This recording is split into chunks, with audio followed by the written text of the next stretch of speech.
Well, everyone is on high alert as Earl moves closer to Maryland. Right now, the Coast Guard and Maryland Natural Resources Police are gearing up in preparation for the storm's arrival. ABC 2 News' Christian Schaefer continues our live team coverage tonight in Curtis Bay with the Coast Guard's plan of attack.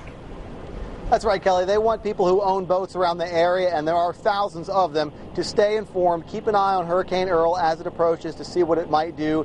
They're asking people that if you have a boat, maybe you want to pull it out of the water. If you don't want to pull it out of the water, maybe you want to secure some extra lines to it in case you don't plan on moving it. That's what the Coast Guard, for instance, is doing with their vessels right now. The Coast Guard is also making sure that the port of Baltimore is secure and ready. They're doing an assessment there, hugely important for the state, of course, economically. The storm, though, not forecasted to come this far inland, but still, right now I can tell you that the Coast Guard is assessing what is in the port. It's like an inventory of what's in there, and will vessels have to be moved out? At this point, they will not. But for the port to be closed to commercial traffic, there would have to be the threat of gale force winds within the next 12 hours. That, of course, has not happened yet, but be assured the Coast Guard is watching. As for boats and other boaters around the area, the Maryland Natural Resources Police say they would have been at full staffing levels this weekend anyway with it again. However, for them, Earl is just one more thing to worry about.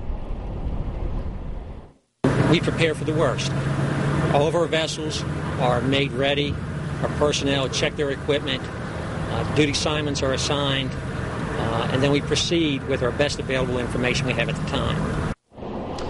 If you do plan on taking your boat out either tomorrow or Friday, they're asking you that you file what's called a float plan, which is basically just telling someone where you're going to be, where you're going to take the boat out from, what time are you expecting to come back, because that way if you go missing, someone would know that you're missing and they can come and look for you. But the Coast Guard stressed that right now for the next several days they would really prefer if people would just stay on dry land. We're live in Curtis Bay. Christian Schaefer, ABC 2 News. All right, thanks, Chris. No one is taking Earl lightly. Just into the newsroom, Governor Martin O'Malley has just signed a declaration of emergency in preparation for Hurricane Earl, so everyone needs to be careful and take precautions.